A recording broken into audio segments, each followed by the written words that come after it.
Hello, everyone. I know it's a couple minutes before 3, but I figured I'd just pop on now and I want to start talking about Melissa Kaluzinski and give people more time to get here about for that are coming about the Stephen Avery case. Um my name Jax West from Stephen Avery Project, Justice with Jax. Um um MAM Gossip on Facebook, and I visited Melissa Kaluzinski today. So it was a good visit. I still have to write up. I usually write a little something after a visit, but I got almost a whole extra hour, and it was because they shut down movement, and they shut down movement for various different reasons. Hey, Debbie. I hope you can hear me because I know last time I was on, all of a sudden my mic didn't work. And so I came on early to make sure. Hey, Andrea. Hey. Um, so they shut down movement. And so they're they're still going good. I'm glad you guys could hear me. Um, they're still kinda on COVID protocols that you have to sign up at least 2 weeks in advance for your visit, and it has to be one of these time slots. Hello, Donna. And, so I always sign up for the first time slot, which is, 8:30 to 11. Before COVID, I could go any day I wanted. I didn't have to do anything in advance, and you could stay as long as you wanted, not stuck for whatever their time slot is. So it's about a 2 hour and 15-minute drive for me. So I sign up for the first one because it's not as busy, and also traffic doesn't seem to be as bad going there and back. I seem to be doing it at a good time.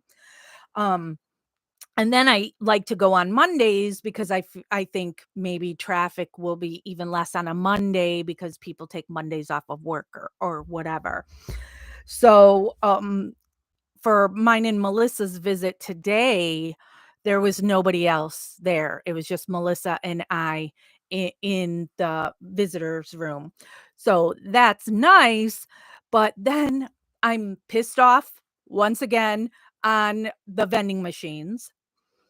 And I guess this is the problem then with going on a Monday because most people visit on the weekend. And so the vending machines were freaking empty.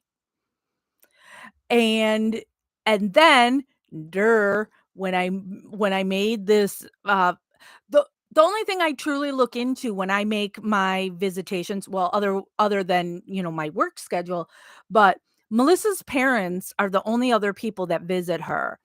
And so each month I try to wait for them to make their appointment first, and they're always gonna go on the weekend because Melissa's mom works. So, I don't want my visit to be either the week directly in front of them or the week right after them because I don't know if Melissa really cares, but I know for me, I would like the visits spaced out more, if you're only getting 2 visits a month. So, I want there to be a full week and then my visit, you know? So I didn't pay attention when I signed up that I was going the, day after Mother's Day. So I'm sure that's another reason why the vending machines were crap. There wasn't much many choices for her. Um, so she chose a pizza, she likes a supreme with everything on it. So I did that. And then she said on her parents' last visit, because they were there a week ago, I believe, um, they have some salsa chips.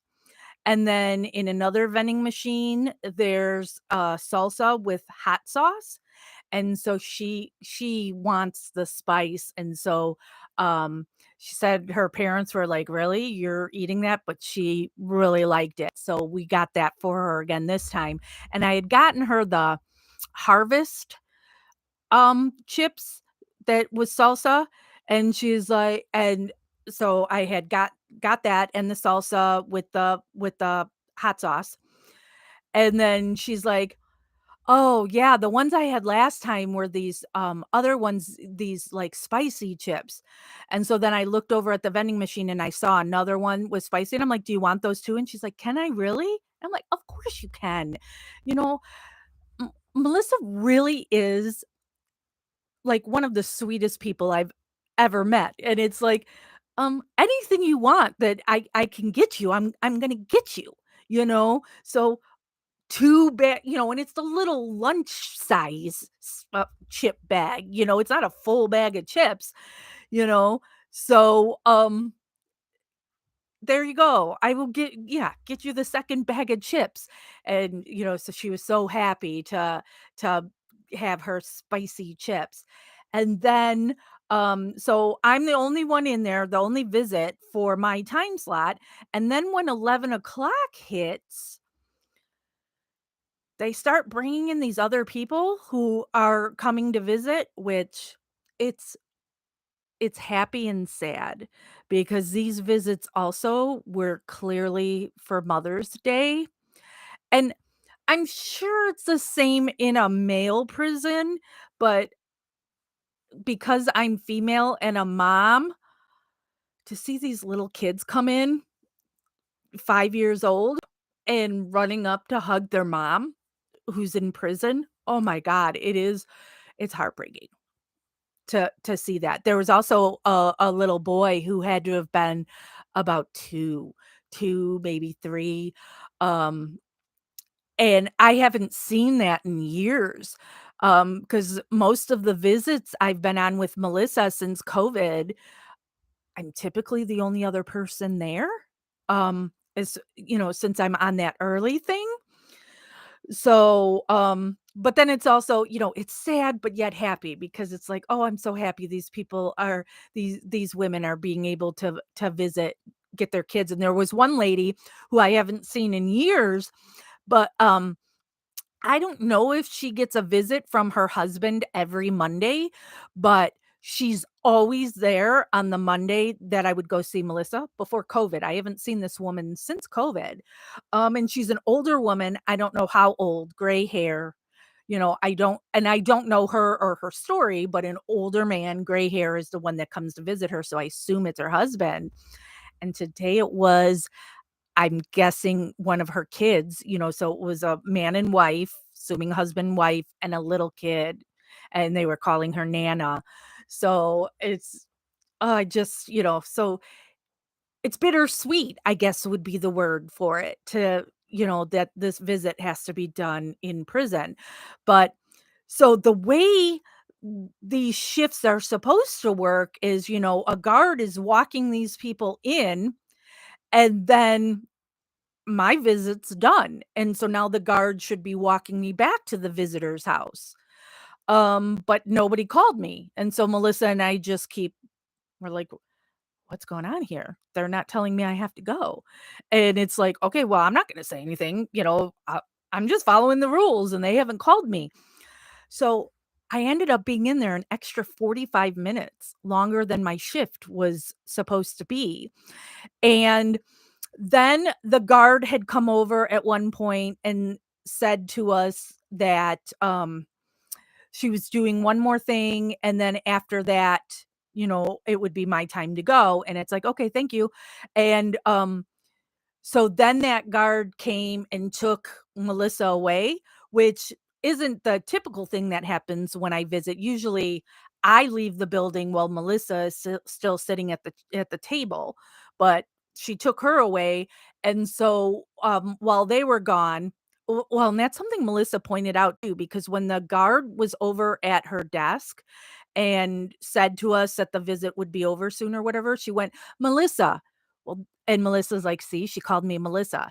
That's not typical. They usually call inmates by their last name, and that's something that shows you how officers feel about Melissa, to call her Melissa.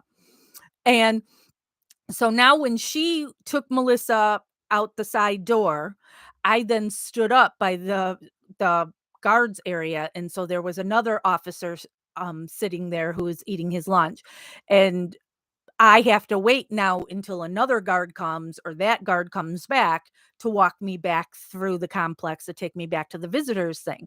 So the guy that was sitting there eating his lunch said, "Did you have a good visit?" And I said, "Oh yeah, it's always a good visit. You know, Melissa is the sweetest girl ever." And he said, "Yeah, she's one of my favorites and she really shouldn't be here." And I said, "Yeah, you are absolutely right. I know this is prison and everybody says they're innocent, but she is actually innocent." And I've been visiting with Melissa 5, 6 years now, and, um, I can't tell you how many different guards and there's a high turnover rate at the prison, so there's new people working there all the time, and all these people telling me that Melissa shouldn't be there and that they like Melissa. It's just Melissa follows the rules. She was telling me when her parents were there a week ago or whatever, she sent stuff home with them because she's making sure she's in compliance because the rule at the prison is all your stuff has to fit in your box, you know. So she's making sure she's in compliance. She doesn't get into fights and she has a job and she keeps to herself and she's just I wanna say a good kid, but, she's 36 years old. Well, still a kid to me. Oh, and there's Marnie Yang's dad emailing me. My next visit with Melissa, I go once a month, and Marnie Yang's dad isn't physically capable of driving himself all the way down there. So, I took him there a while ago, and he hasn't been able to go. And now he just told me the other day that, okay, he thinks he's got time that he can go down to the prison and visit Marnie. So, right before I started this live, I now emailed him what date I would sign up for next month if that works for him. So that's him emailing me back. So when I go to visit Melissa next month, um, Marnie's dad, Larry, will sign up for the same time slot that I'm going, and then he drives to my house, and then I drive us from my house to the prison, and then he sits with Marnie for the 2 hours, and I sit with Melissa, and then I drive us back. So, and I'm happy to do that for Larry. Marnie Yang's dad he's a great man, and I talked with Melissa, and I've talked about this all the time, and we'll be getting into that when we move into the Stephen stuff. So the people who are here for the Stephen Avery stuff, we are getting to it, I promise. But if you haven't been in prison or you don't have a loved one in prison, you really don't understand what gets done to the family and what the family has to go through too. Now, don't get me wrong, I'm not saying the family has it worse than the actual inmate, but there's a lot that these families go through. Not all the family, I mean, not the Avery family, but the family that truly cares for and supports the inmate, so like Stephen Avery's parents, Stephen's got a cousin who's always been loyal to Stephen.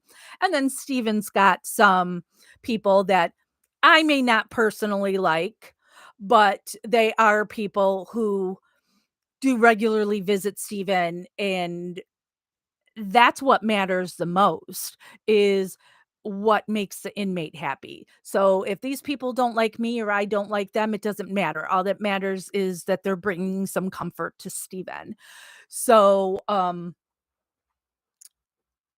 them as well, when you go through the hassle of what it's like to be on a visitation list and go on these visits and however far it is to travel. And then if you're doing the phone calls and having to make sure you set up your account and you have money on your account and emails and video visits and all of that. But um Baxter, um keep your fingers crossed for Melissa. We're hoping something happens for Melissa soon. Um, I do know some stuff, but I can't say. But keep your fingers crossed on Melissa, on Marnie Yang. She's and there's Baxter asking any update on Marnie's case. Marnie's next court date is June 1st. So right around the corner, we have something happening for Marnie. But I don't truly understand what it even is. The last court date we had, so last month, we don't attend in person, it's on Zoom, and it's very hard to hear, and so even Marnie's dad, we're not sure what's happening, and then the judge said, assigned both June 1st and June 2nd for Marnie's case. I don't know what I I don't know what these hearings are, I don't know how long they're gonna last. I don't know, but I will update you all and hopefully do a live on after Marnie's thing. We do have the free marnieyang.com. I think it is. Christopher, if you're watching, can you post the link to Marnie's website? Um, for for Marnie's case, we have all these videos that my husband has been editing and we've put up on Marnie's website with the different experts involved in Marnie's case. And I highly recommend watching those and seeing what these experts who are not family members, um, just like me in all these wrongful conviction cases that I'm involved with, I am not family.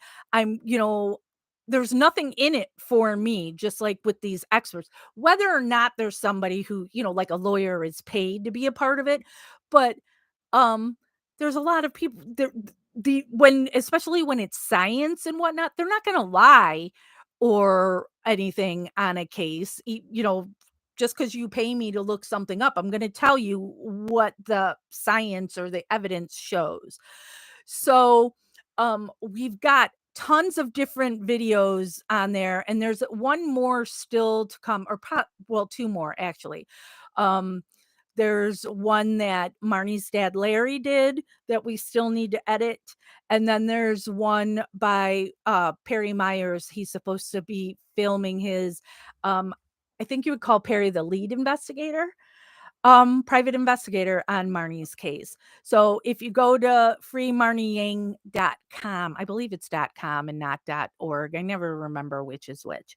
But and then the tab is called docu-series. And so that's where you could go see the ballistics expert. You can see Dr. Cyril Wecht. You can see Marnie's son, Andrew, um, Steve, the one of the detectives on the case, Steve. I don't think anybody knows the case better than Steve.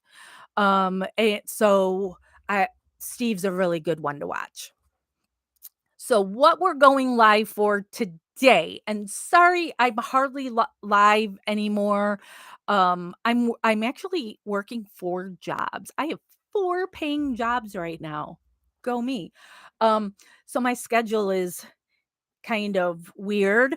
It can be flexible because I decide when I want to work and when I don't, all these different things. For the most part, I work like, but some things I can't determine. Like I work for a politician and she's doing a town hall tonight, a Zoom town hall. And so I have to be on the Zoom at that time to post links to the things that she's talking about as she talks about it. So I have to do it at that time. I can't work around that. But for the most part, my schedule, I can work around things. And I really should do more lives. Thank you, Christopher.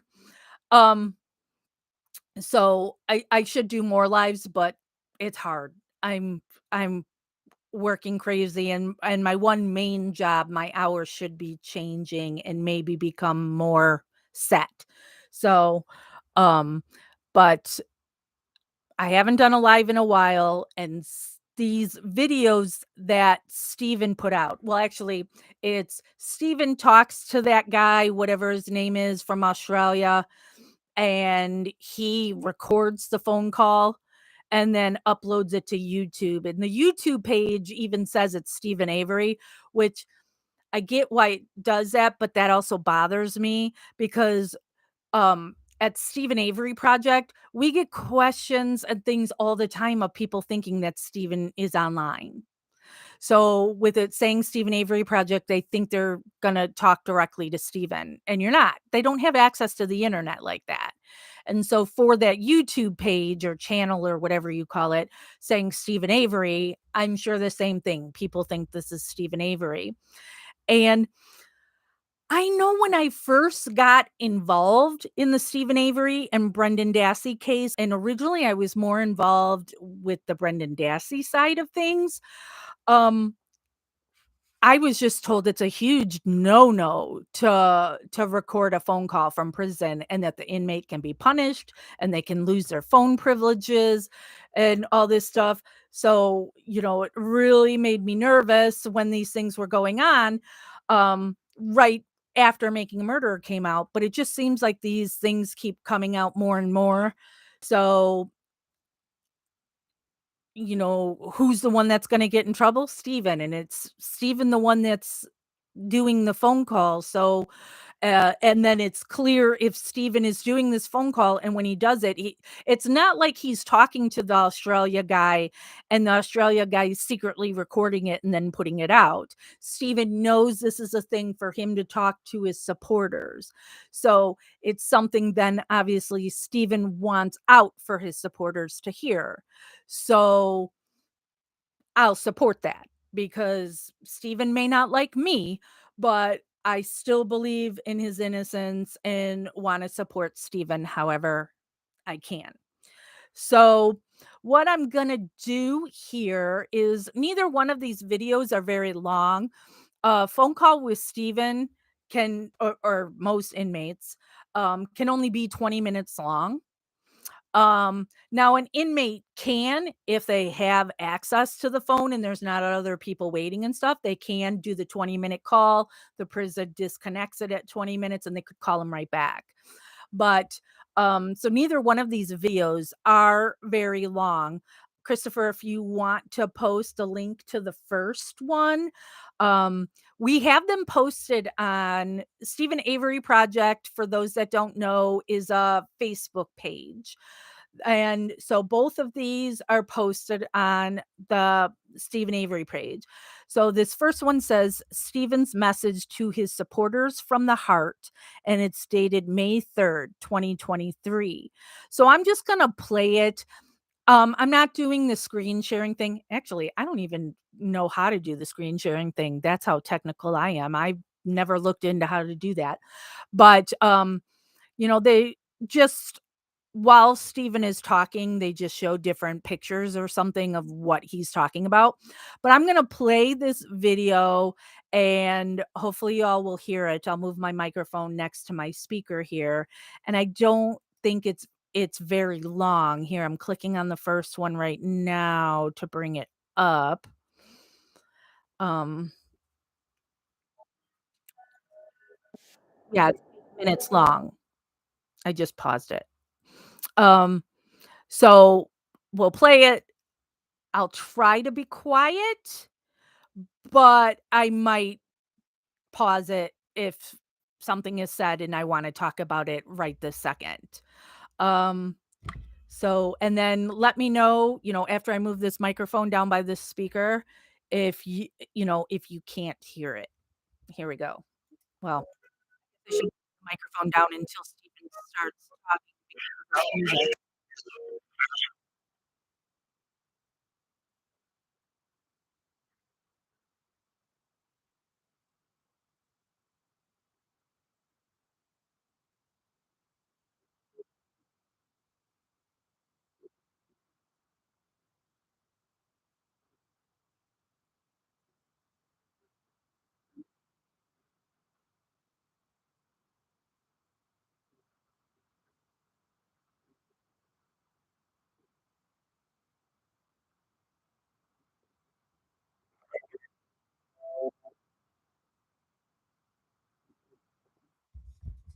You can't hear the audio when that plays? Can you hear me now?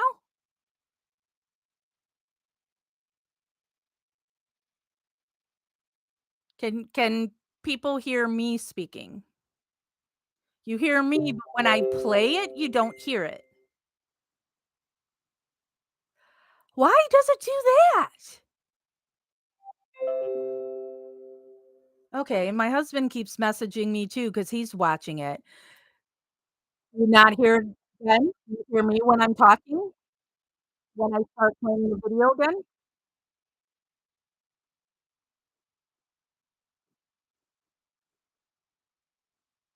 Do you hear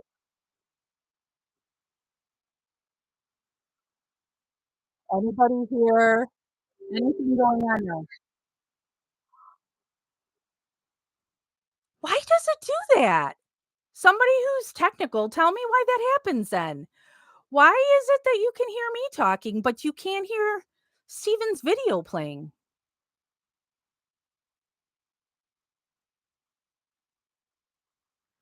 Probably need to put earphones on for me.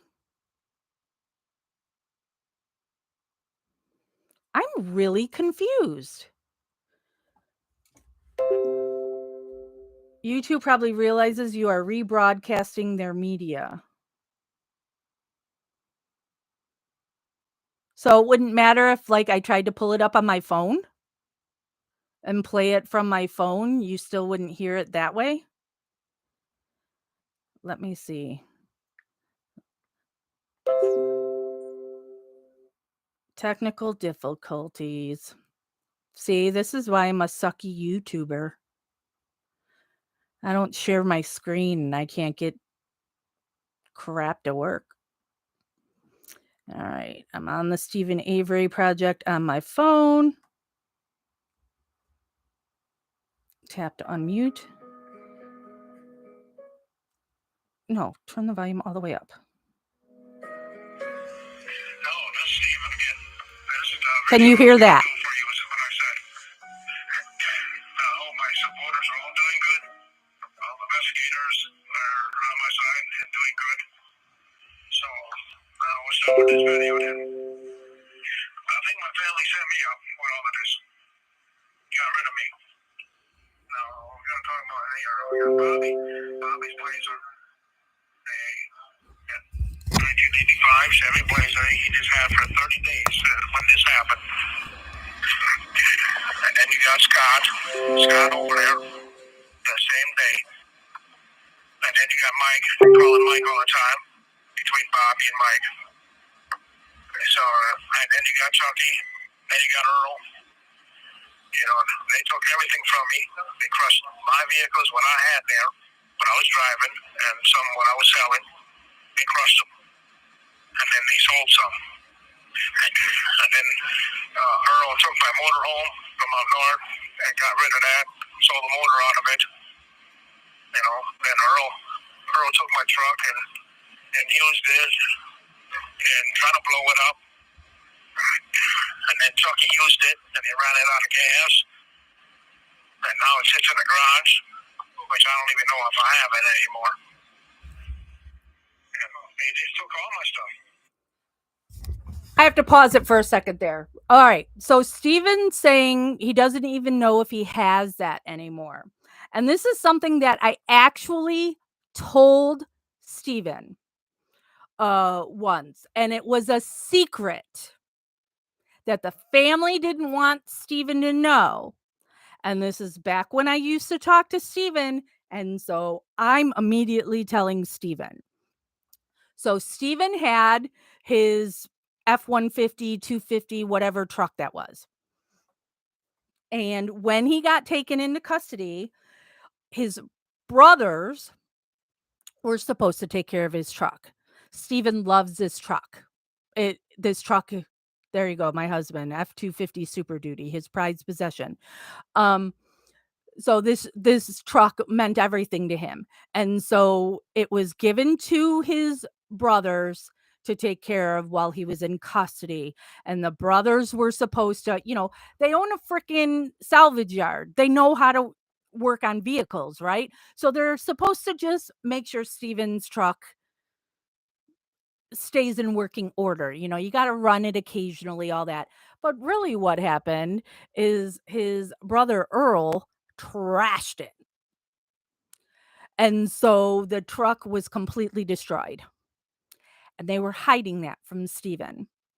And so they just kept telling Steven the truck was in storage when really the truck was gone because the family doesn't expect him to ever come home again. So they won't have to deal with that ever. Steven won't know.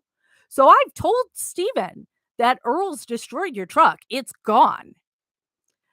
So but there's so many people that tell Steven that I'm a liar and this and that. So Steven doesn't know if he can believe me on things, but his truck is gone. All right, we'll go back to playing this. Was in the trailer to whatever they wanted. And we're talking about evidence. You got Earl with Colburn, went to school with him. So I think they had it all planned. Colburn and Link, they're buddies with Earl. And that's where they started. How can we get him out of here? And then Candy, Earl's wife at the time, we didn't get along at all. So she told me she was going to give me, I didn't get no money on that lawsuit. So it all fits into pieces. And then Earl, told my mother that I'll shut you off of Steven. You would never talk to him again. And they were all said I was guilty, except for Mama and Daddy. That was all. And then, before Mama died, Earl and Chucky and Kayla, Brittany, and Carla, they shut me off from my mother. I couldn't even talk to her.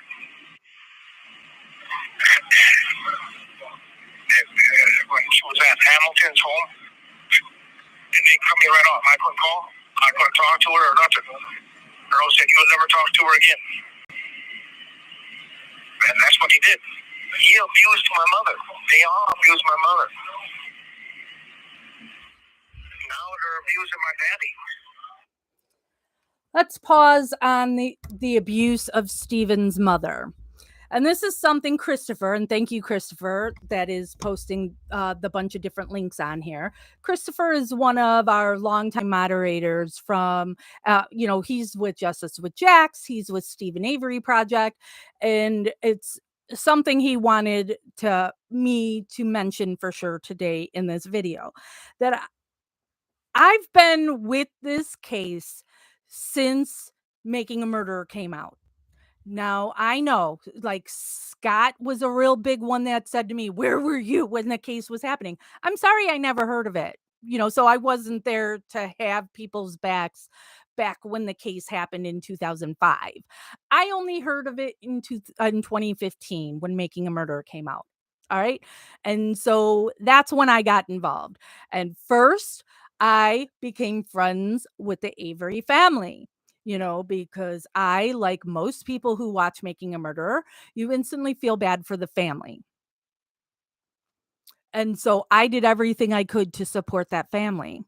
And then my eyes were opened into seeing how evil that family is.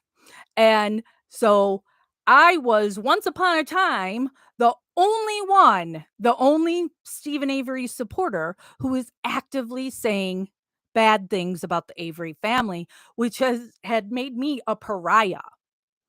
Because how dare I talk about the family like that? And then other people have twisted my words and tried to make it out like I've said negative things about Stephen's mother, which never ever happened. I have never said anything negative about Dolores Avery. I visited Dolores Avery. I've brought her money before. I would never say anything bad about Dolores, but that's people trying because their goal is to make sure that Stephen has no contact with me. So me, bad. I found out a lot of things about this family, and it is not good. And just because they are related to Stephen, it doesn't mean they should be able to use this case to profit off of it. And, so then there's all these GoFundMe's for this, that, and the other, where with him saying right there too, they used his mom. They regularly use his mom at Christmas time of, send us money and gifts and stuff for Dolores. And then it's always one for Dolores, 1, 2, 3 for Carla, one for Dolores, 1, 2, 3, 4 for Barb. You know, they should not be profiting off of what has happened to Stephen and Brendan. All right. And many people will see the Avery family and how they live. Oh yeah, let's slap Barb. Um, and that they live in a junkyard and they're not wearing designer clothes or whatever. And so people just instantly think that Dolores Avery living in a trailer means they're poor. They are not poor. I'm not saying they're millionaires. Dolores liked the way she lived. She liked living in that trailer. They have another home up in Crivets, where there's boats and this and that, all these fun toys, all this stuff. They have money. They're not broke. Not saying that you can't give Dolores money. Like I gave Dolores money too. There is expenses involved. And if you want to give the family money. But not people who are part of the reason Stephen and Brendan are in prison. Don't support the people who are protecting Bobby Dassey and Scott Toddock. No. So you want to help now. Stephen's father, who's still alive, sadly, Dolores died. Go ahead and help him. But the people who are doing these GoFundMe's or not even a family member. I have a GoFundMe because my garage flooded, my basement flooded. Send me money. No, don't give these people money. And that's been the thing that I've been screaming from the mountaintops forever, that people twisted to say I was using against Dolores. I'm not using against Dolores. Christopher and I both were looking into ways that we could help Dolores without it having to go through the rest of the family. Because if the family can touch it, then Dolores isn't getting it. So, like I was calling the local grocery stores, Piggly Wigglies, that kind of stuff, um, to see if we could like set up an account for Dolores to get her groceries from or medications or something. Well, and sadly, a lot of the businesses up there didn't want to touch it and didn't want to be connected to it. So, and Dolores, now, and this wasn't something that I went public with, but she was on a mental decline for a while. And so sending money to Dolores was going to go through the other family members. They were going to get it. So that's why it got to a point where I said, you want to help Dolores? Send the money to Stephen's commissary or send it to Kathleen Zellner and make sure you mark it and say, I want this to go to Dolores. Because Stephen can send money from his commissary home. So do it that way. It doesn't mean the family won't still steal it, but it's the best way that I could figure how to do this. When I visited Dolores, I gave her the cash in person and I also gave her a Visa gift card because I was told she orders some stuff and it would be easier to pay with like a card, for like prescriptions or whatever. So, but and I know she got it because I gave it to her. And she had a notebook at that time because, supporters stop at the salvage yard all the time and want to give her things. And so she would and she would write a note of what she got. And a funny thing is, I'm not going to go searching for it right now, but a I had brought a friend with me, and so she had taken a picture of me with Dolores in Dolores's kitchen, and it was my friend who saw in the picture and pointed out later because Carla claimed that I lied and I never gave Dolores any money. But in that picture on the table, you can first see the notebook that I've talked about, that where she would write down she got this from this person, and you can see the Visa card on the table. And it's like, so it's right there that I gave her the money. And yeah, charity, you're not supposed to go around bragging, I gave this, but I have the family forever, and then their supporters attacking me and calling me a liar on all these things. And I'm not a liar. I went to Dolores's house and I gave her money, and I'm giving it directly to her. Now, if she gave it to Chuck, or if Kayla stole it, or whatever happened, I don't know, but I tried. The family, Steven's parents and Kim Ducat, I never remember how to pronounce all these people's names, are the only 3 people that have always, always backed Steven. Always. There hasn't been a time when they've been mad at Steven and then gone to the press and said he was guilty, and then flip-flopped back to he's innocent, and back and forth and back and forth. Only ones, his parents and Kim Ducat. Everybody else is either silent and hide, 'cause or they sell themselves out and go places all the time and say Steven's guilty, and they completely abandoned him in prison. I have the visitation list. We've gone over this time and time again of who visited him and who didn't. And then all of a sudden, when Making a Murderer comes out in December of 2015, all of a sudden, who goes to visit him on Christmas? Once it's now been out for a couple weeks and becomes this huge success. Now the family all wanted to be around Steven. They deserted him.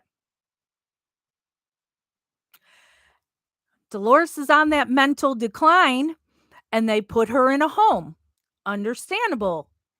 It's hard to deal with people like that if you don't have the training and whatnot, and you got to make sure that these people are safe. They then are blocking Steven from having any contact with his mother for the last year of her life. Oh, well, she didn't even know who Steven was, and then I've heard the excuse too, she didn't even know what a phone was. I don't care. You put it on speakerphone and let Steven talk to her. You don't know if she's trapped in her head and that she just can't get it out, but in her head, she still knows that's her son, and that it would bring some kind of comfort to her to hear his voice. And then for Steven, the comfort it does to him that that he was able to talk to his, as he says, his mama. Then they would say this bullshit of, well, he's calling at these different times and blah, blah, blah. He's in fucking prison, Smurfing prison. He doesn't get to just use the phone whenever he wants. He can attempt to. He can tell people, I'm going to call you on Tuesday at 6:00, but that doesn't always mean he's going to get that. He's in prison.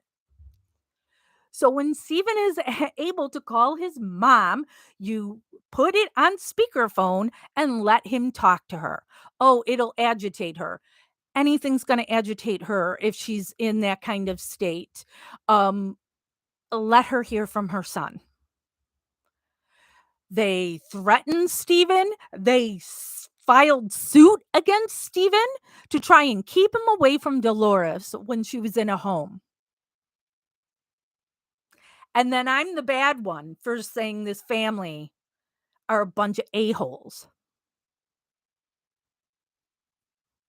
No, they have destroyed Steven's life.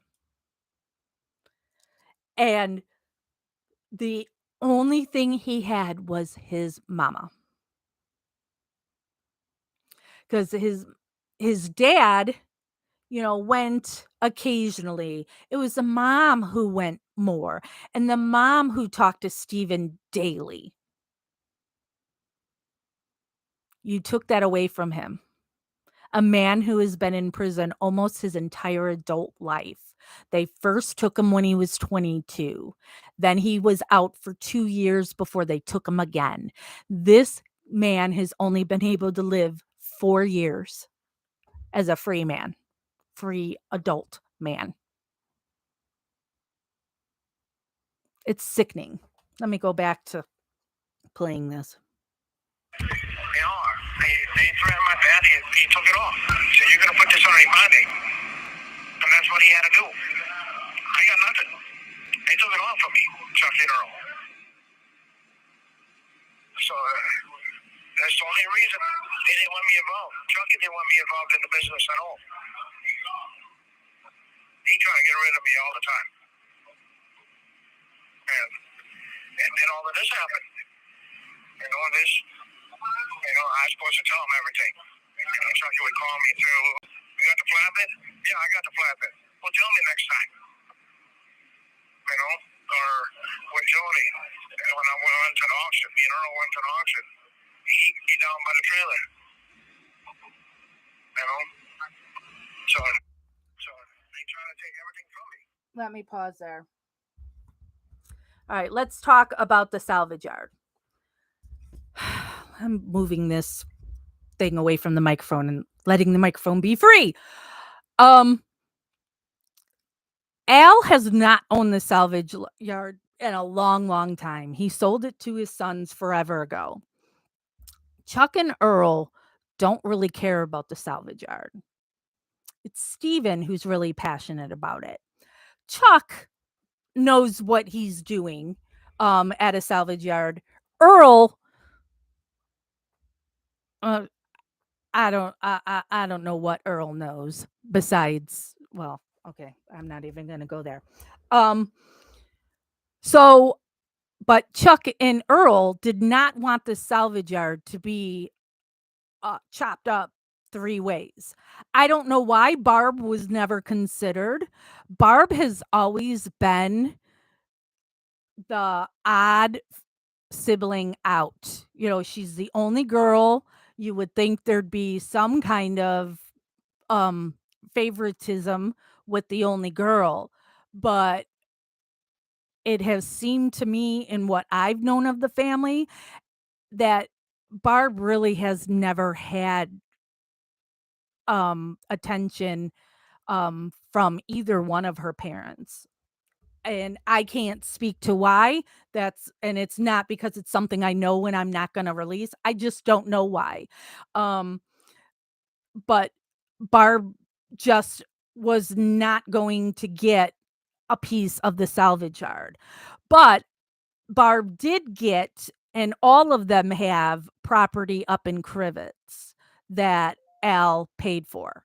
So, so she does have that. So she, hasn't been left with nothing. But Chuck and Earl did not want to share that salvage yard with Steven. Steven, while in prison, was still telling them how to do things and how to run the business. And when people say that the business hasn't been as successful, that's because Steven's not there taking care of it. If Steven was running it, it's not because people don't like the Avery family. It's because it's not run properly. So they wanted Steven gone so they can have the salvage yard all to themselves. Period. That's what's happening there. So Steven, when I used to talk to him, would say, because I would beg him, and I know so many others did too, of when you're free, do not live in Wisconsin. You really need to leave here. And, there'd be times when he'd say, yeah, he's going to leave. And then, hello, light flickering. Maybe that's Dolores. There's times he'd say he'd leave, and then there's times he said he wouldn't leave. But he'd say even if he was leaving and going to another state, he would like to bring, like, the salvage yard with him. He likes working on cars. He likes that business. He likes his dad. Um, and so them just taking the business from him too, as well as his mom, it's just, ugh, ugh. Alright, here we go back to playing some more. Where are we? We're about halfway done with this first video. And they still doing it. Now I ain't gonna let them do it. They know something. They got rid of evidence. They got rid of evidence for a reason. To keep me in prison. That's what they want. They don't want me out no more. They're the ones that did this. I only had two people on my side. Mama and Daddy. That was it. They were all against me. So we gotta do something. I can't leave my family abuse my dad. I can't do it. I need investigation done on that. They're abusing him too much. He's got all calls other than properly placed. Attorney calls may be monitored.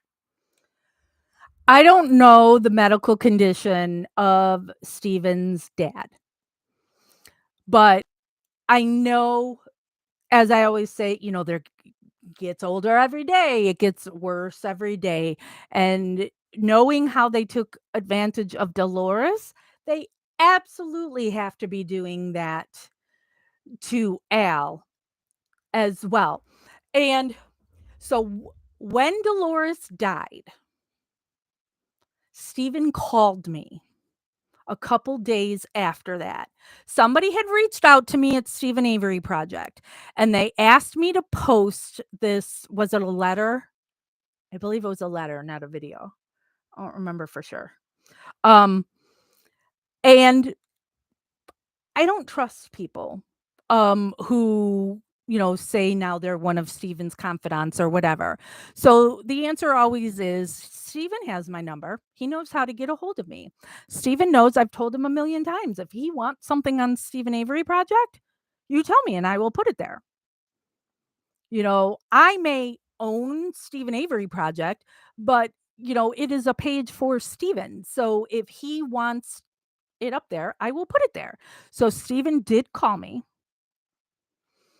and he told me one of the things that he wanted me to put out, because he found out that his family was taking money from people to pay for Dolores's funeral. And he said no. His dad had already prepared for that. Many people do that they buy their own plots and pay for their own services ahead of time, so their wishes are taken care of.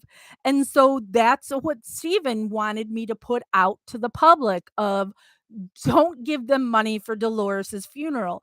There are so many of you out there, true supporters who just wanted to do something.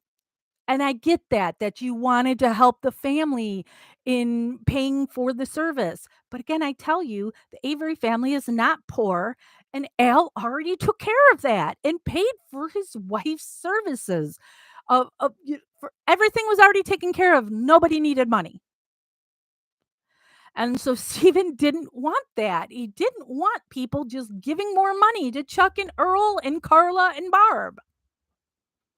These people don't need your money and aren't deserving of your money. You want to throw money at this, you give it to Kathleen Zellner for either, I know she's doing Stephen's case pro bono, but it shouldn't have to be out of Kathleen Zellner's pocket to pay for all these experts she has. So, or maybe if you give money to Kathleen Zellner and it's not money she needs for Stephen, maybe she can help somebody else who's innocent in prison and can't afford to pay for that great of a lawyer. So maybe it'll trickle down and it'll help somebody else who's wrongfully convicted. So you go to KathleenTZellner.com and you can donate money directly there or put it in Stephen's commissary account. Let Stephen buy whatever he wants. And if Stephen wants to give money to his dad, or even if Stephen wants to give any of the money to his scumbag family, because Stephen goes in these cycles of love them, hate them. Because Stephen, at the end of it all, still loves his family and thinks of them as family, even though they continually do him wrong. So maybe Stephen will send Barb money or Chuck or Earl money. That'll be up to Stephen, but don't send it directly to those criminals and send it to Stephen and let him determine what to do with your money if that's what you want to do. No GoFundMe's. Yeah. Hi, Carla, because you know she'll be watching this at some point. She always watches everything I do.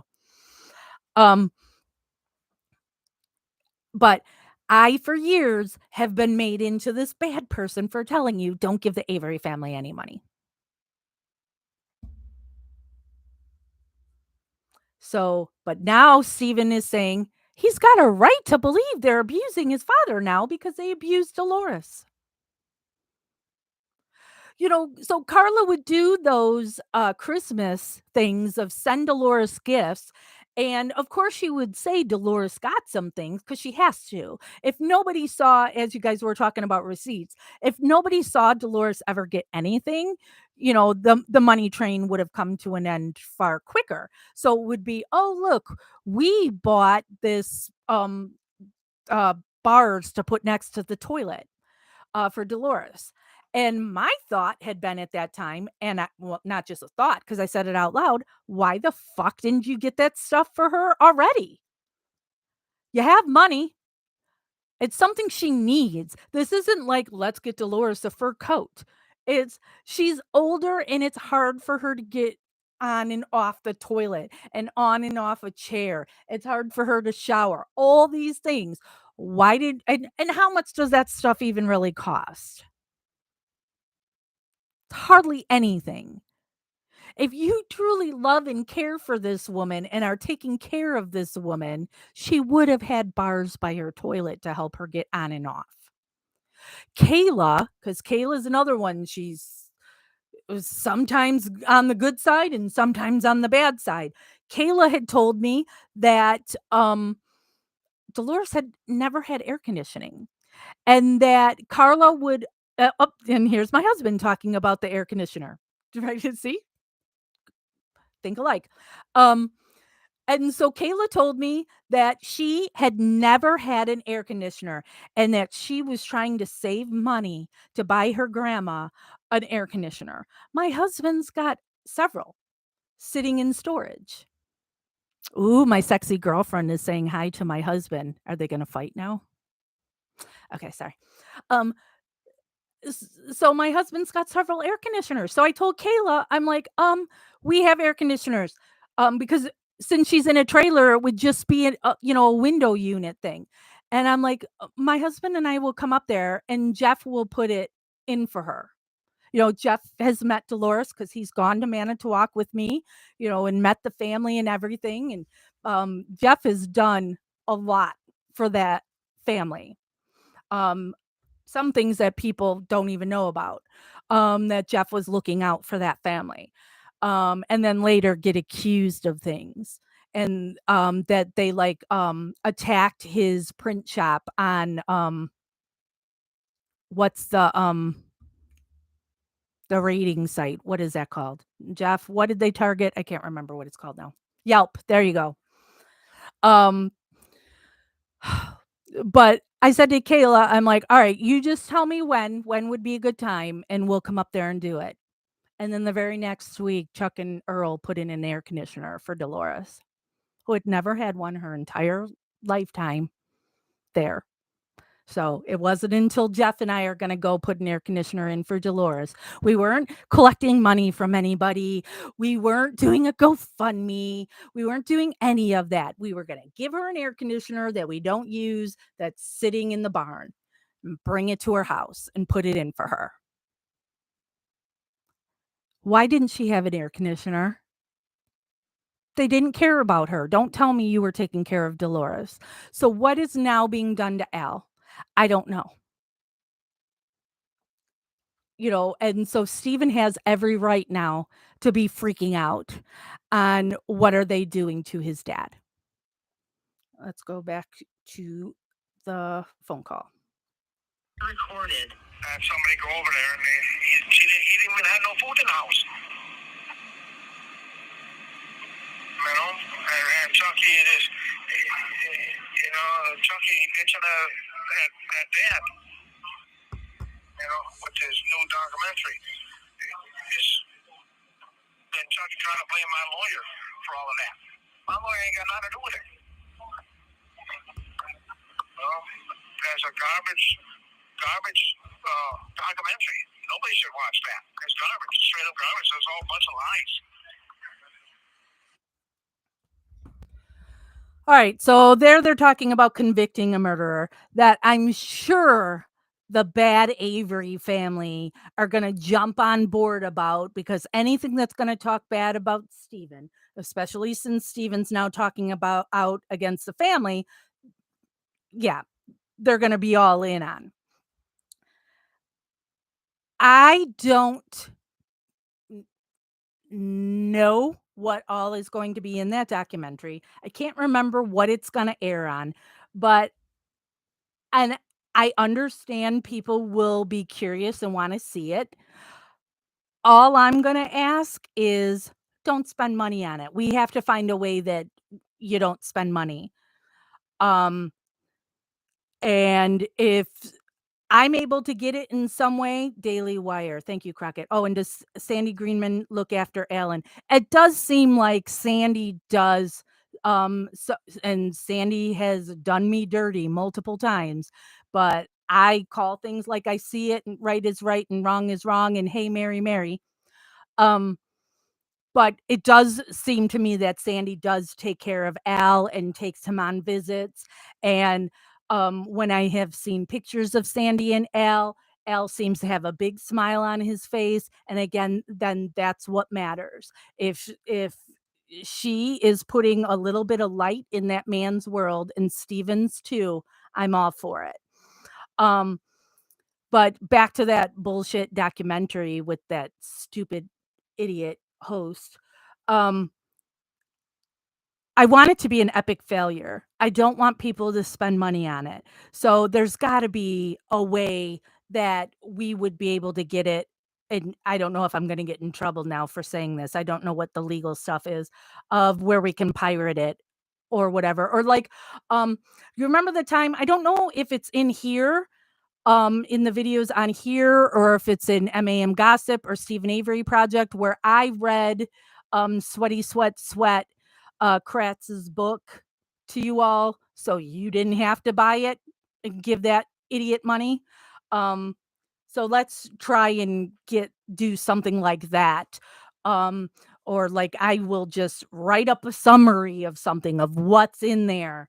Or on the down low, we can be sharing links, that it wouldn't be public, on where people can go to watch this for free. If you're, because I get the curiosity of wanting to see what they put out there, and that we know is going to be all lies. But, and Stephen is calling for people not to watch it, so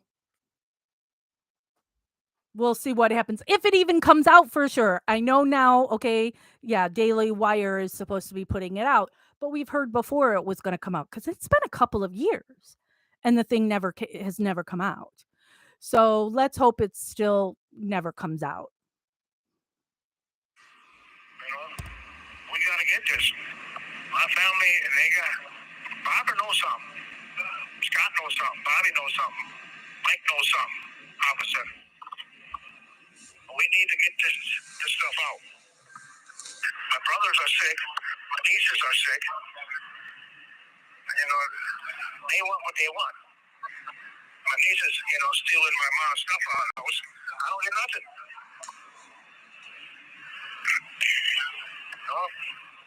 So I guess we'll have to go from there and see what's going on. Now I guess.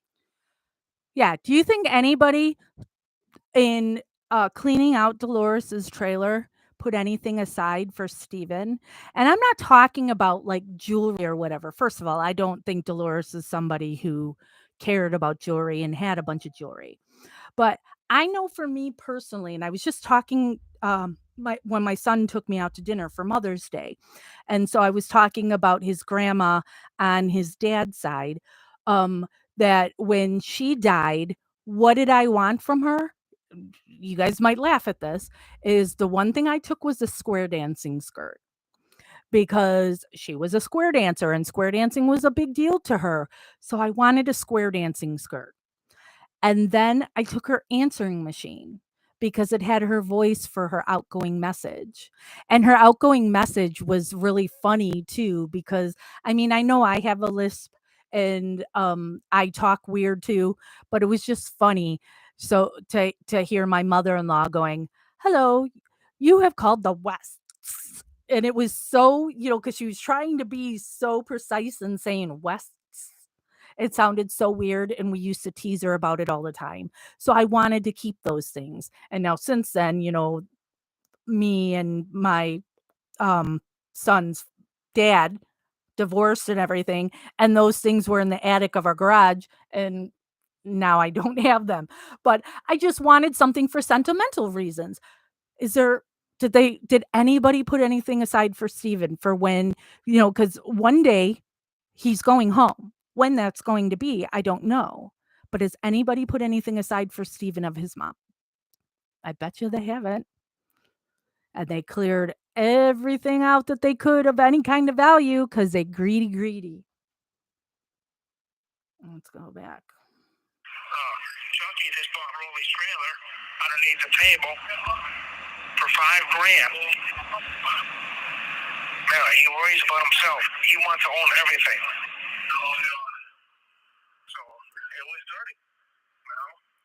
Somebody told me that Chuck buying Rolly's trailer, and remember, we always talk about that trailer and the garage and the land it's on was not owned by the Avery family when this all happened. So I don't know if any search warrant things might be legit on some things. But anyway, somebody told me Chuck wanted to like make Steven's trailer an Airbnb and try and make money off of having people stay at the trailer. I don't know if that's fact or fiction, and I don't know how to feel about that. So I gotta do some more thinking and see what's going on with this.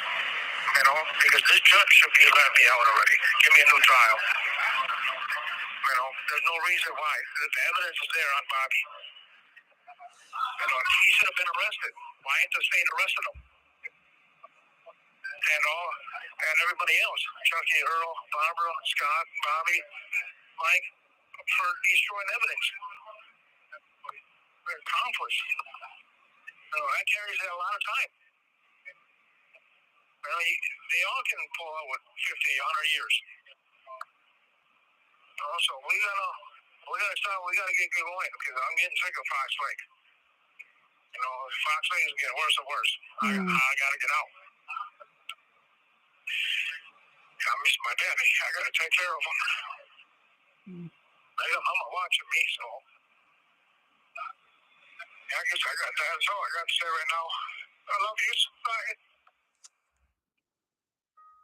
Oh, that's horrible to hear him break up like that.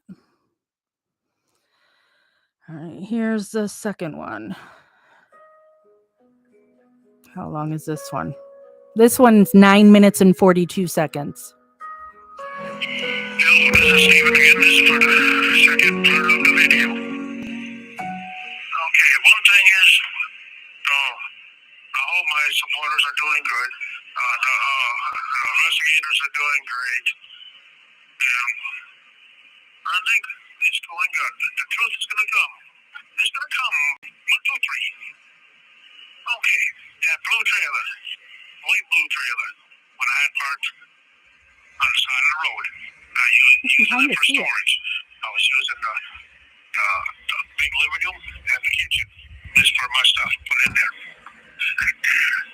Well, they got rid of it. I don't know if they burnt it or they ripped it apart. All I know, they got rid of it. Now, something would make sense. Maybe Bobby had her in there and took her back out and put her in his blazer. Now, then the blazer would be evidence. Now, the blazer was only a month old when all of this happened. So then, about a year later, he gets rid of it before my trial or a little after my trial. So all calls other than properly placed attorney calls may be monitored and recorded. So there's got to be a reason why they get rid of all of this evidence. Got rid of his blazer. They crushed it. Got rid of it. The trailer they got rid of. And then they got rid of the fans and the cars were there. Barbara junked them out. And then Barbara started to get a little nervous and started racing the computer what Bobby had on there. So that's all, it's all coming around in a circle. Everybody knows what's going on. And then you got Earl. Earl knows Colburn, went to school with him. And they were talking together and everything else. And how can they get rid of me? I'm the target. Then you got Bobby. I've talked about this before. It's also in my book, Wrongfully Abused, Making an Advocate for Stephen Avery, that you can get on Amazon. I don't know if Jeff is still listening. I think it was the first time Stephen and I went to Manitowoc. And when we walked the Pam Sturm Path of God, when we did that walk, we were with Chuck, Barb, Carla, and Stacy. I don't think Scott was with us that time. I think Scott showed up in the garage when we were in the garage later, but I don't think Scott went on the walk with us. But when I was walking with Stacy is Carla's husband, who Jeff and I both really like. Stacy's a cool guy. His wife, not so much. But Stacy, I have no issues with. Stacy told me that the family all hated Stephen. And why did they hate Stephen? Because the 2 years that Stephen was out, he treated the family like shit. Why did Stephen treat the family like shit? Because when he was in prison for 18 years for the Bernstein case, they all deserted him and couldn't give two shits about Stephen. Happy to be rid of him. But now he's out and famous, and there's a $36 million lawsuit. They have to take his shit because they know Stephen would share the money with his family. But they wanted him gone and don't want to share the salvage yard with him, and they want his $36 million. So now when the Teresa Halbach case happens, they see this as the opportunity. When it happens, did they organize it to happen? I don't know. But they think now Stephen's going to go away for this, and they get the $36 million. They didn't know that case would now end up just getting settled for a pittance. And they just thought Stephen's going to be in prison. He doesn't get that money. Now we all get it. Wahaha. And so they're quick to jump and pile on during Teresa Halbach that he's guilty. He's guilty because they want him to go bye-bye. They want the salvage yard. They want his money. Mm-hmm. Oops, I hit pause again.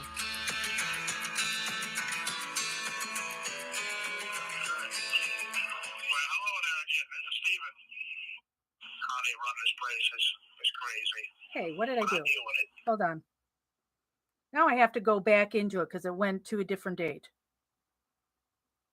Some days I get mad, but I'm trying to stay calm, and so it makes my time a little easier until I get out, where this judge can hurry up and do this.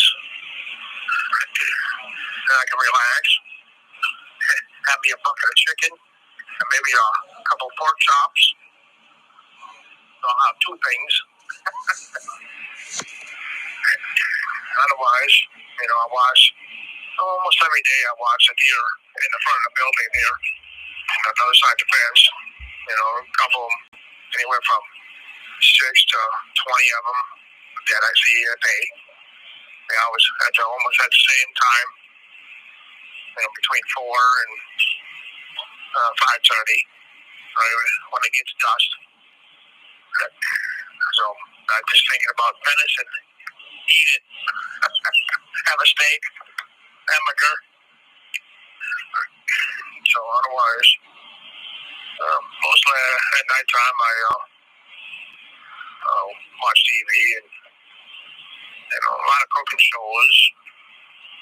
A couple Y5Os and into TV shows, and then hunting, car shows. And then I read a couple books, on different states where I want to go. I figure when I get out, I'll go interstate or looking for some land and build me a nice, beautiful house and put up a business. I figure auto body shop or salvage yard. Just put it all there, all one crack on the property. And I figured, I think maybe on the side I have a little restaurant and a little store where I'm gonna have cheap stuff so everybody can afford it. Good stuff. So get that all done.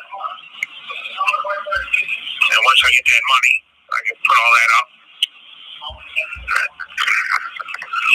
Grow my own. All calls other than properly placed attorney calls may be monitored and recorded. Get my vegetables and garden and put up a couple trees and some apples and everything. Build me a couple of ice shacks for the winter time. We'll go ice fishing. And stay out there on the ice overnight. Listen to cracked ice. So I think I'll do pretty good. Take my time and when I get out and get my license again. Then I'll have to get another vehicle, a couple of vehicles. Then I can make some mud runners, play in the mud, and do all of that. Have some fun the rest of my time. Hopefully I can live to 110. I'm trying to do the best thing I can do, stay healthy. I think I look pretty good and make it 110. So I'll let this end right now, and then I'll do another one maybe a little bit later, in a couple of days. So you have a good one, and God bless, and hope everything all worked out. All right. Thanks. Bye-bye.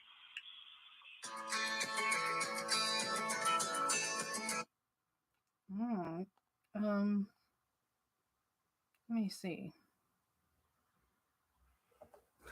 Let me go back on here. Hold on a second.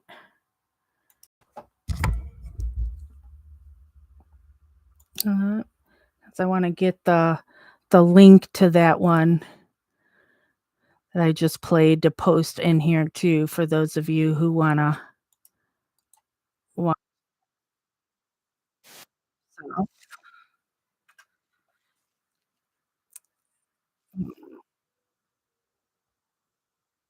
Yeah, for some reason, hold on here. What I just played is not the one, and every time I go to it, it keeps bringing me to the wrong one.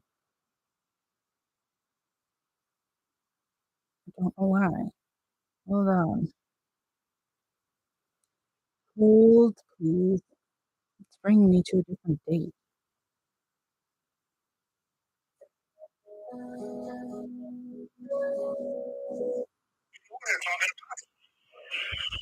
So that's all. It's all coming together.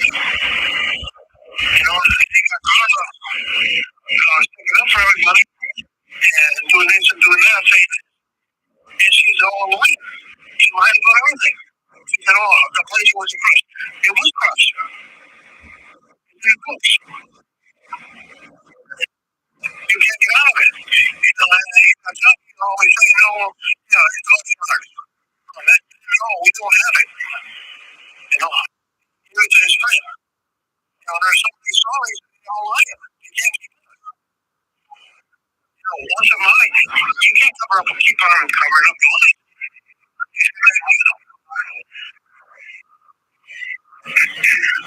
And then, this is the second time for me.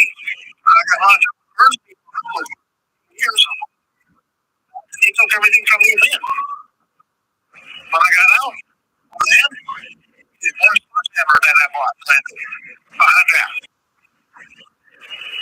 All my universal was gone. They took it all. Earl stole my toolbox.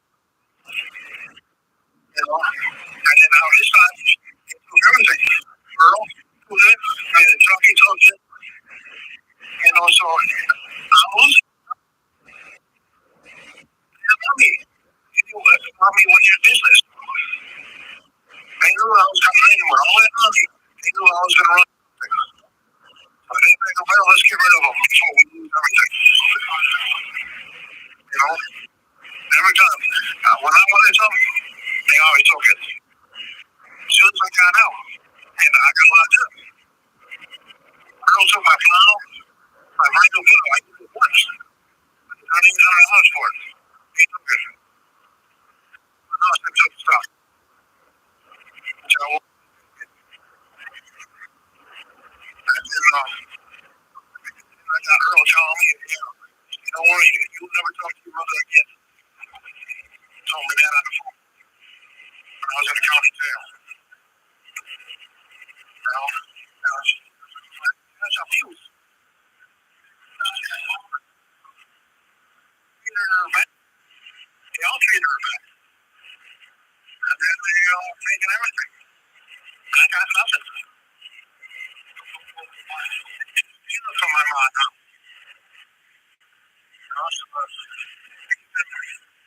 They told my nieces. They said, I got nothing to say.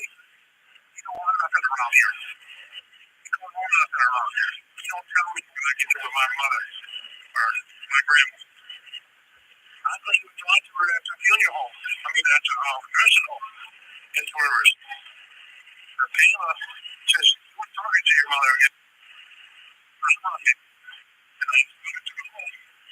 And they said, no.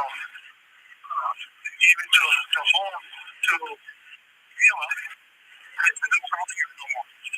You're not allowed here. And so I couldn't go no more. And they were all after me. Y'all trying to set me up. Get rid of me. So I said, I go with my mother. My mother and my daddy were close. And they keep on abusing them.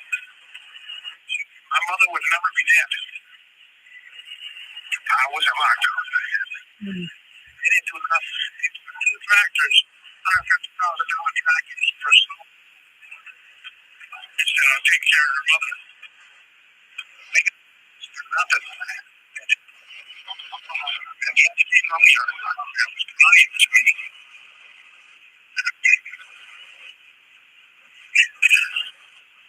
Because they're selling the business. $4 million. He built it up to what it was. And they destroyed it. I feel sorry for my dad. It must be a family business. There's no need for him. He got all the money. He don't need no more money. That's why they had to get rid of me. So we gotta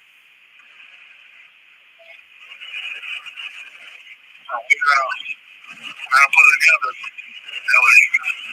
His wife was at the time, we see eye to eye. She wanted to get rid of me. She wanted me to gun her down. And I think we all work together. But Earl, Candy, the cops, Barbara, Earl, all together. So we get rid of them.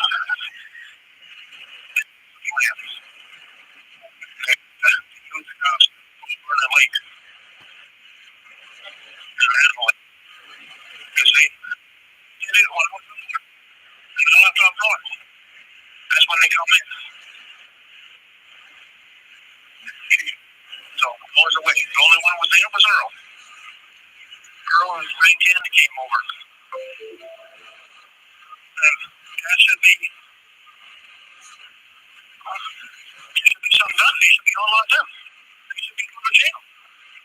All calls other than properly placed attorney calls may be monitored and recorded. Anybody else did a crime, they'd be in jail. They took all my vehicles, crushed my vehicles, and sold some of them. I didn't sign no titles. No, they knew I wasn't coming back. That's why they did this. So they gotta know. They got something to do with this. That's why I don't understand. I'm trying to figure it out. So I guess, well, this will be good. I think it's pretty fun. So you all have a good one. I love you. Love you all. You're the ones that are my big family. It's the one I'm holding on. All right, I see you. God bless you. Thank you. Bye-bye. So, yes, Mark is the Australian guy who is the one recording those phone calls and putting them up on YouTube. So, yeah.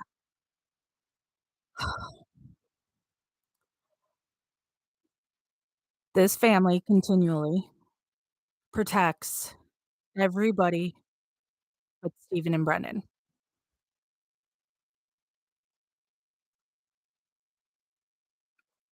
So, it's just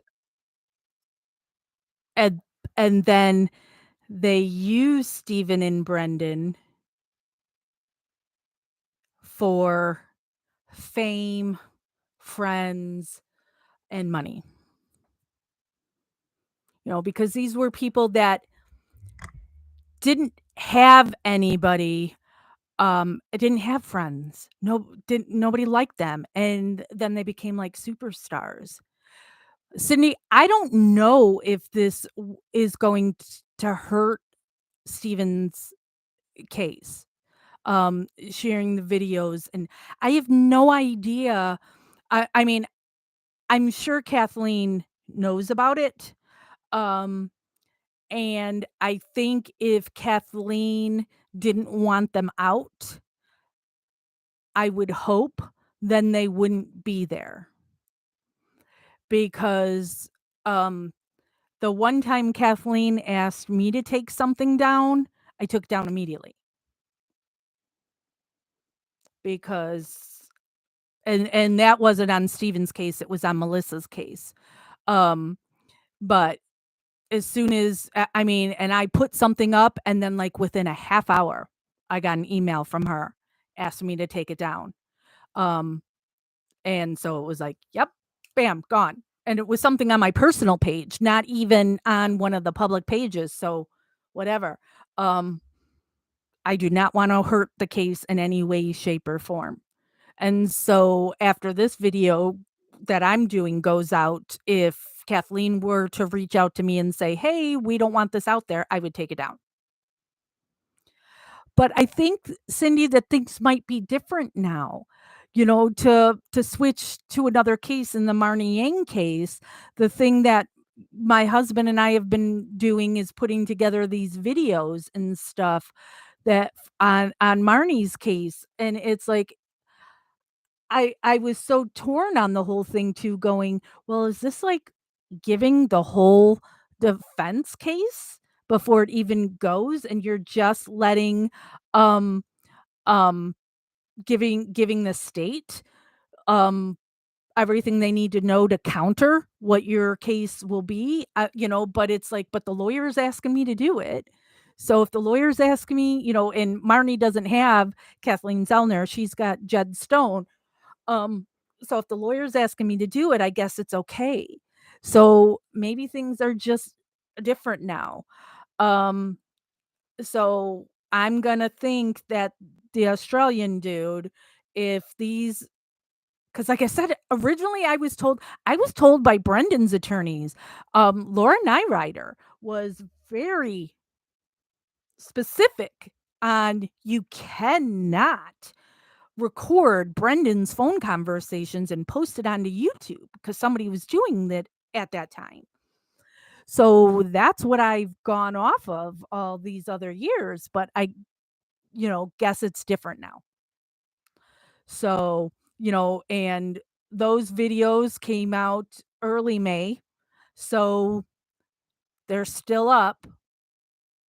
So, all right, I'll discuss it and play it for you all and we'll talk about it.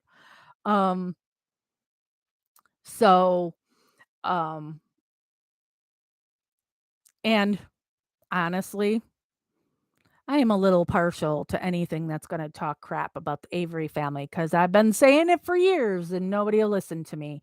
And and now you're hearing it from Steven himself.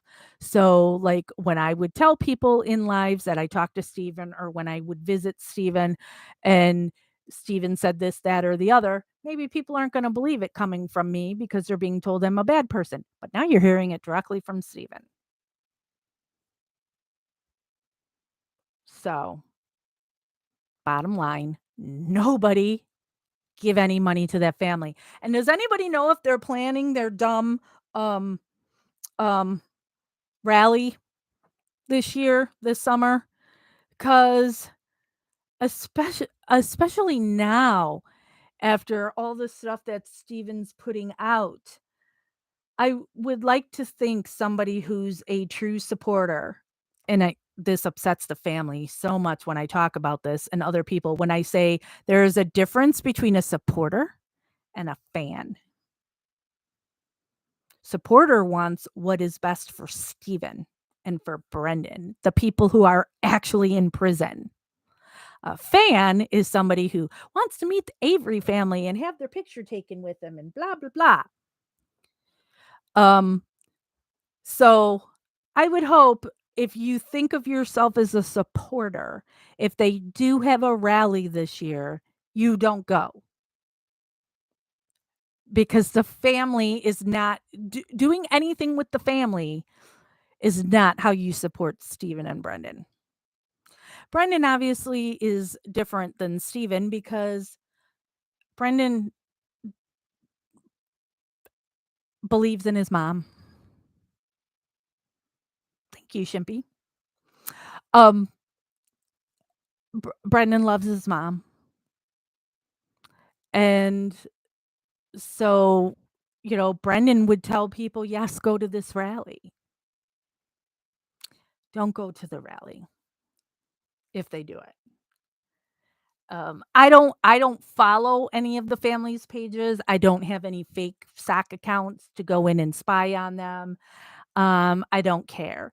Other people will message me and let me know if something of note is going on. But I don't spy on them because I just don't care. And my life doesn't revolve around this case. I've got other things to do, work, my own family, and then other cases. Oh, the page is quiet. Yeah, I'm sure. Um, because also they're hurting not because they missed Dolores, but she was literally what brought in the cash for them. So I'm sure it's harder for them to collect. Now that they can't say, "Oh, it's for Dolores." Mhm. Uh, Dolores passing away before Stephen is free is one of the worst things of this case, in my opinion. I so wanted him to be released so he could get that hug. And he wants nothing more than to take care of his parents. Melissa's the same way. Melissa talks about her parents and, her dad's got a lot of medical issues and she just wants to take care of her parents and feels guilty that she's not. I'm always amazed at these people who are wrongfully convicted of murder and made out to be these horrible monsters, and just how golden their hearts can be, especially for their parents. Are either one of them perfect? No, nobody's perfect. Stephen has done some things I don't like. Um, the whole cat issue, which he's not the one that burned the cat, but he was there and didn't stop it. He's the one that took the blame for it. Um, I don't like when we listen to all those jailhouse calls.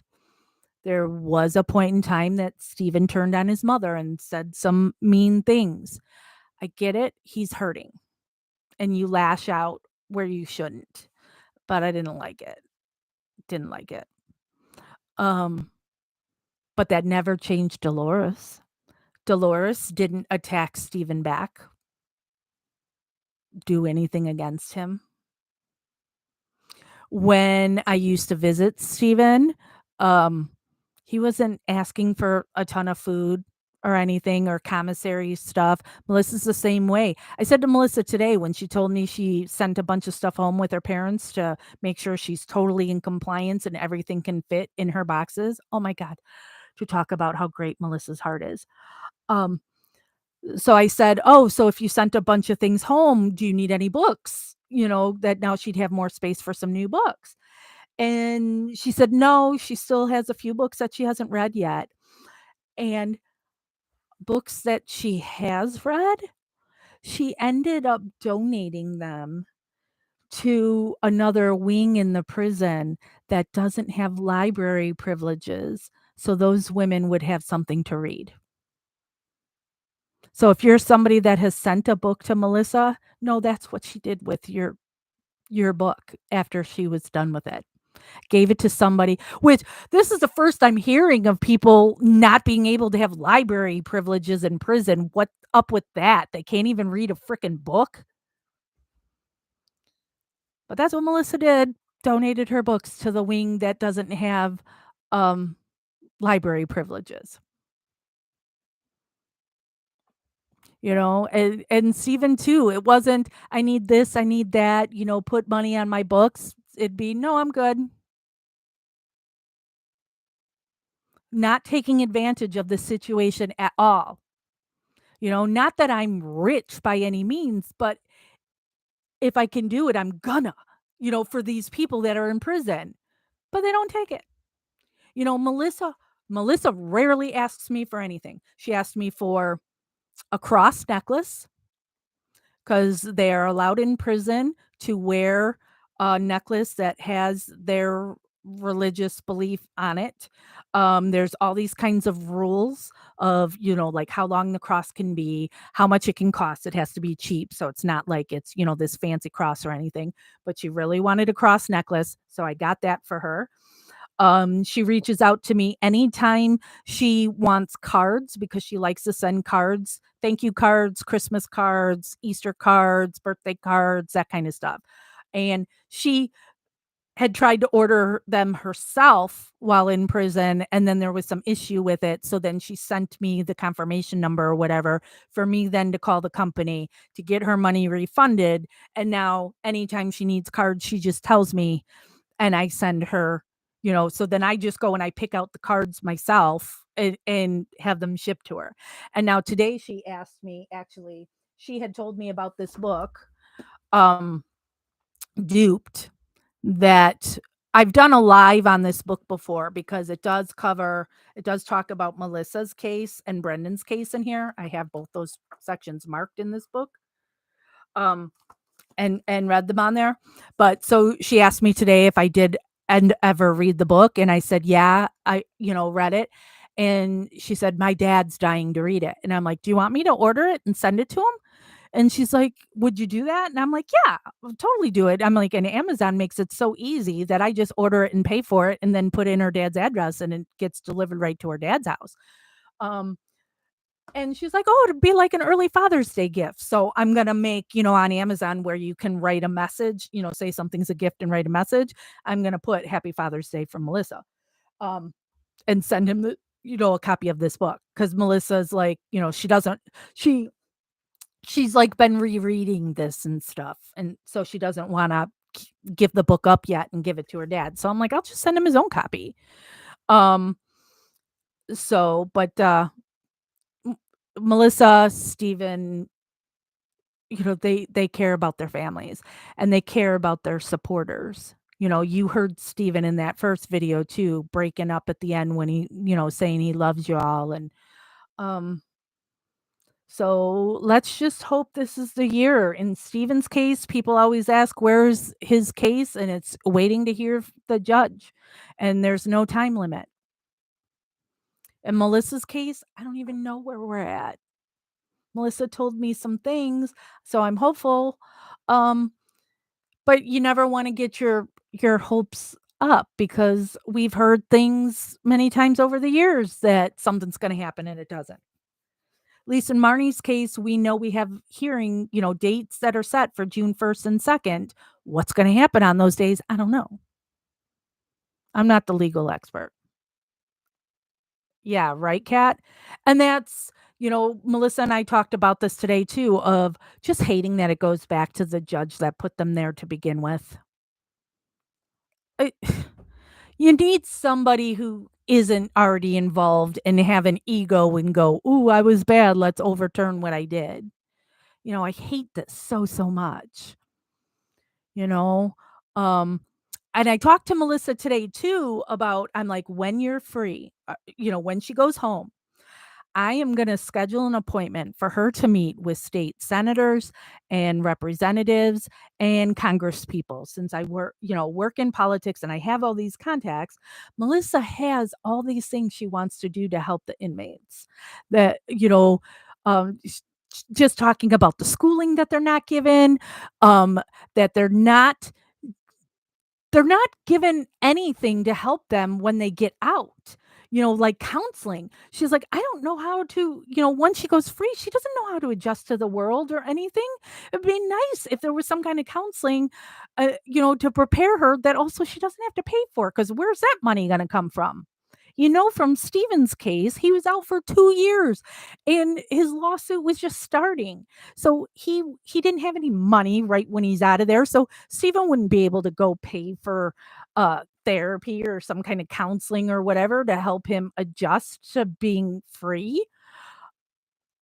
Yeah, there needs to be more help for these people, and there needs to be, something that Melissa really wants to focus on is their medical care, that their medical care in the prison is horrible, and a lot of it they have to pay for themselves, and so that's why they don't get good care, because it depends on their money. She wants an aspirin, she has to pay for it. Melissa has had a cavity for a year now. No filling, no dentist, no whatever. I mean, it's unreal. So, who better to talk to the people who make our laws on what needs to change than somebody who's been in prison for 15 years, 14 years, whatever it is with Melissa, 14 years, I think it is. Um, how can we fix this? Guilty or innocent? If you're given a sentence that you're going to go free at some point, we have to make it so these people will be good members of society. You treat somebody like an animal long enough, they become an animal. Melissa feels like all her time in prison is just one big waste because she has tried to get college courses and been denied. Melissa would have liked to have done the dog training, you know, but they don't let her do it because her case is due to her alleged murder being with a child. They won't let her be around and take care of a dog.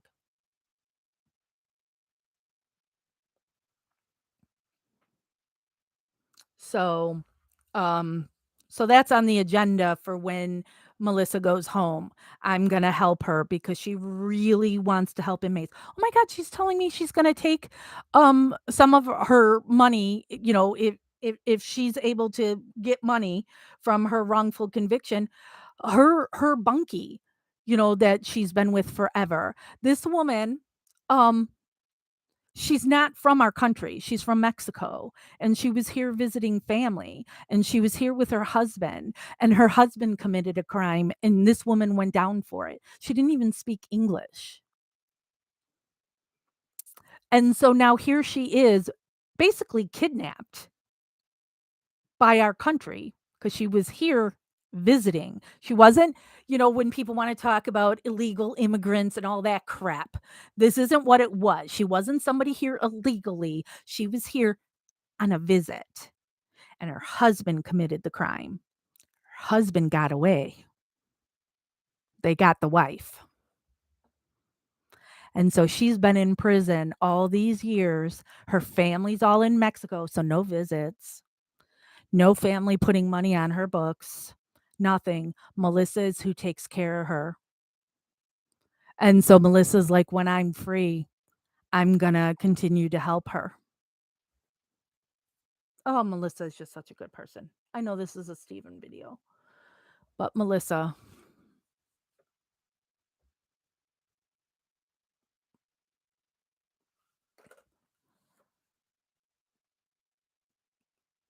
They've started pictures again at the prison, and since at Melissa's prison. So when I was going to leave, um, and since my visit was extended, the guy came for the next shift, which is awesome that it was all these people with their kids. And so these people were going to be able to get pictures with their kids on the in the one woman's case, her grandkid. And so Melissa said she took a picture of herself holding, I believe it's one of the drawings she did of her parents. And so she held the drawing in the picture and had them take that picture of her that she sent out to her parents. That will be like a Mother's Day / Father's Day gift to them. Melissa says she hates the picture too because she says for her face, her facial expression looks awful, but it's such a sweet picture. So the whole time through COVID, there's been no pictures, which is like really if you're allowing a visit, because all they do is they take a quick picture and they've got the printer, you Bluetooth it to a printer and they print you out this picture. It's nothing, no big deal. But there's been no pictures in the last 3 years. So, um, I would so love, next month when Melissa's parents go, I hope Melissa can get a picture with her parents. I hope, hope, hope. So, um, and then me with Steven on one visit and a second visit. All right, been on here for almost 2 hours, and I gotta work in an hour. And it's been a long day with my 2.5 or 2-hour drive to the prison, my time in the prison, a 2-hour plus drive back, and now this 2-hour video. So I'm gonna end it now. I don't know when I'll be live next. It probably won't be unless something develops in the news. Um, So if something develops in any of these cases that I cover or anything that I watch that then I'm pissed about and want to talk about, any cases, or it wouldn't be until after Marnie's court date on June 1st. So, but you need to stay tuned to Stephen Avery Project on Facebook. Christopher always posts these reminders, and you have to like and subscribe to this YouTube channel, and then you hopefully get notified when I go live. I typically do it around 2 p.m. Central Time is when I try to do it. Today I pushed it back to 3 because I didn't get home from the prison until 2. So that gave me a little bit of time to get ready to do this. But now also with my work schedule, maybe I'll pop on at night at some time. I don't know. But that's why you have to like and subscribe. So maybe you'll get notified of when I'm live. And if you want advance notice, follow Stephen Avery Project. Will Marnie be live feed or her court thing? No. It will not be live feed. As far as I know, it won't. I haven't heard anything about anybody covering it. But if I do hear that Marnie's case will be um able to be seen, we'll post something on we'll do that on the Justice with Jax page. Because nobody on Stephen Avery Project wants to hear about Marnie Yang, which pisses me off. But Melissa, I can sometimes slide in there because she's at least represented by Kathleen Zellner. So, but yeah, Beck, if I hear that you can watch her hearing of whatever it is, we'll post it on the Justice with Jax Facebook page. Oh, sexy girlfriend. Yes, nice to see you, I guess. My sexy girlfriend's got the most adorable grandson ever, and I love seeing your pictures of your grandson on Facebook, and I'm so jealous because I only have one son, and he says he's not going to have any kids. So I'm not going to be a grandma. Boo. I know lots of people aren't on Facebook much anymore. That's also why I prefer to do the videos here on YouTube. So that way, and then we just share the links on Facebook. So Facebook people can just come to YouTube and see it. And people who don't do Facebook don't have to go on there. All right. I'm really out so I can chill until work. Thank you everybody for joining me. Don't send money to anybody but the actual inmate or their attorney. Got it? Investigation continues.